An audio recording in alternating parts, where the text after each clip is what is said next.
बिस्मिल्लाहिर्रहमानिर्रहीम। अस्सलामुअलैकुम। Global Urdu news के साथ मैं हूँ रिया चौधरी। बुलेटिन में शामिल करते हैं आज की अहम खबरें। वज़ीर आज़म का कहना है कि पाकिस्तान का डिफॉल्ट किसी की कोशिश है तो ऐसा नहीं होगा और ना करने देंगे। एक बयान में वज़ीर आज़म शहबाज शरीफ ने कहा कि पाकिस्तान से वफादारी और दोस्ती का तकाजा है कि मुल्क में मौशी इस्तेकाम हो। किसी की कोशिश है कि पाकिस्तान डिफॉल्ट कर जाए तो ऐसा नहीं होगा, ना करने देंगे। मौशत में बावर्दी सुरंगें बचाने वाले अब सियासी निज़ाम में यही करने की साजिश कर रहे हैं। उन्होंने कहा कि आइन की ताकत से मुल्क को झूठी हुकूमत से निजात दिलाई थी, अब आवाम को रोटी और रोजगार की परेशानियों से निजात दिलाएंगे। जबकि सियासी शरपसंद इंतशार फैलाकर दुनिया को बताना चाहते हैं पाकिस्तान में सरमायाकारी ना करें। सैलाब मुतासरीन को सर्दी, भूख और बीमारी से बचाने में सियासी शरीरों का हिस्सा नहीं, ये सियासी मतलब परस्त और खुदगर्ज हैं। वज़ीर आज़म का कहना था कि जब मुल्क तरक्की करना शुरू करता है तो फसादी लश्कर क्यों मुतहरिक हो जाता है। कोई शक नहीं रहा कि एक एजेंडे के तहत मौशी तबाही की गई। सियासी अदम एहतकाम भी इसी का तसलसल है। अवाम का एतमाद तोड़ने वाले अब असम्बलियाँ तोड़ रहे हैं। उसका मकसद सियासी अदम एहतकाम पैदा करना है। शहबाज शरीफ ने कहा कि अवाम की हालत पर रहम करें। महंगाई और बेरोजगारी के अजाब से उन्हें निजात दिलाना सियासत है। पाकिस्तान साबिक 4 साल की मौशी तबाही से जहरनाक महंगाई का शिकार हुआ। अवाम की जिंदगियों से महंगाई का जहर खत्म करने दें, रुकावटें मत खड़ी करें। सियासी इस्तेकाम और मैसाक मौशियत ही पाकिस्तान की कौमी सलामती को मजबूत कर सकते हैं। कल अदम टीटीपी ने सरहद पार महफूज पनागाहें तलाश कर ली। तकरीब से खिताब करते हुए बिलावल का कहना था कि अफगानिस्तान में सरगर्म दहशतगर्द तंजीमों और तहरीक तालिबान पाकिस्तान के खात्मे के लिए आलमी बरादरी का अज़म ज़रूरी है। उनका कहना था कि आज की तकरीब पेशावर में आर्मी पब्लिक स्कूल पर हमले की याद में है। हमले में 132 बच्चे, 8 उस्ताज़ा और स्टाफ के अरकान शहीद हुए। हमले के जिम्मेदार नाम नहाद कल अदम टीटीपी ने कबूल की थी। टीटीपी को सलामती कौंसिल और दीगर बहुत से रुकन ममालिक ने दहशतगर्द तंजीम करार दे रखा है।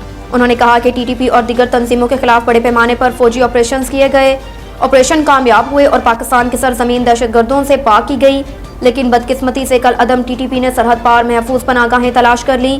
ख्याल रहे कि वज़ीर ख़ारजा बिलावल भुट्टो ज़रदारी G77 वज़ारती इजलास में शिरकत के लिए अमरीका में हैं। इमरान की अहलिया बुशरा और निगरान बनी गाला की तोशाखाना से मुतल्लिक मुबैना ऑडियो मंजर-ए-आम पर आ गई। बुशरा बीबी मुबैना ऑडियो में तोशाखाना की चीज़ों की तस्वीर खींचने पर बरस रही हैं। मुबैना ऑडियो में बुशरा बीबी कहती हैं हेलो, जिस पर इनाम खान अस्सलामु अलैकुम कहते हैं। बुशरा बीबी वालेकुम अस्सलाम, ये जो तोशाखाना से चीज़ें आई थी आपने असवर को कहा था कि उनकी तस्वीरें खींचकर भेजो। इस पर इनाम कहता है नहीं, मैंने तो नहीं कहा था। बुशरा बीबी फिर कहती हैं तो क्यों खींची थी तस्वीरें? घर के अंदर जो चीज़ आई उसकी तस्वीर नहीं खींचते, घर से बाहर से जो आए उनकी तस्वीर खींचनी चाहिए। इनाम ने कहा कि मुझे नहीं मालूम। बुशरा बीबी फिर कहती हैं कि इनाम ने कहा है और उसने भेज दी हैं। इसके बाद बुशरा बीबी होल्ड का कहती हैं और दूसरे बंदे से पूछती हैं कि आपने इनाम को भेजी हैं तस्वीरें? वो कह रहा है मुझे नहीं भेजी। किसने कहा था तस्वीरें खींचने को? किसने? क्यों? घर के अंदर वाली किसी चीज़ की तस्वीर नहीं खींचते क्योंकि वो मेरे पास आ रही थी। फ़ोन पर बुशरा बीबी फिर कहती हैं कि घर से जो बाहर जाती हैं उनकी खींचनी चाहिए। घर के अंदर आने वाली चीज़ की कौन तस्वीर खींचता है? किस चीज़ का सबूत? आपको क्या ज़रूरत है सबूत देने की? बुशरा बीबी किसी दूसरे फ़र्ज से मुकालमा करती हैं। क्या आपने मुझसे पूछा है? सॉरी का क्या मतलब? तमाशा बनाया हुआ है घर को। MS हम पर एतमाद करके भेज रहा है। आप कौन होते हैं तस्वीरें खींचने वाले?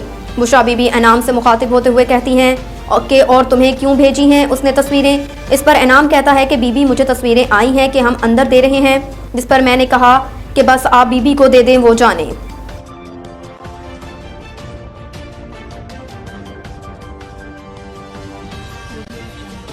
फवाद कहते हैं जो समझते हैं ऑडियो से इमरान खान को नुकसान होगा वो ख्यालों की दुनिया से बाहर आ जाएं। फवाद चौधरी ने कहा कि असम्बलियों की तहलील से सियासी अमल आगे बढ़ेगा। तनख्वाहें देने के पैसे नहीं और 1100 अरब रुपए छोड़े जा रहे हैं। दो फाइनेंस मिनिस्टर के दरमियान तमाशा लगा हुआ है। गैर संजीदा हुकूमत है, दौरे कर लें, आता जाता कुछ नहीं। तहरीक इंसाफ के रहनुमा फवाद चौधरी ने मजीद कहा कि जमान पार्क में मीडिया से गुफ्तगू की। इमरान खान कल असम्बलियों की तहलील की तारीख का ऐलान करेंगे। पाकिस्तान की मौशियत मुसलसल गिरती जा रही है। वज़ीर ख़ारजा के दौरों पर 2.25 अरब रुपए खर्च किए गए। सफारतखानों में तनख्वाहें देने के पैसे नहीं, मुल्क में इस्तेकाम के लिए इंतखाबात ही वाहिद हल हैं।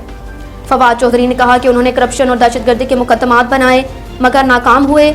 मुख्तलिफ ऑडियो रिकॉर्ड की गई और उन्हें जोड़ा गया। तमाम ऑडियोज़ में टूटे जोड़े गए हैं।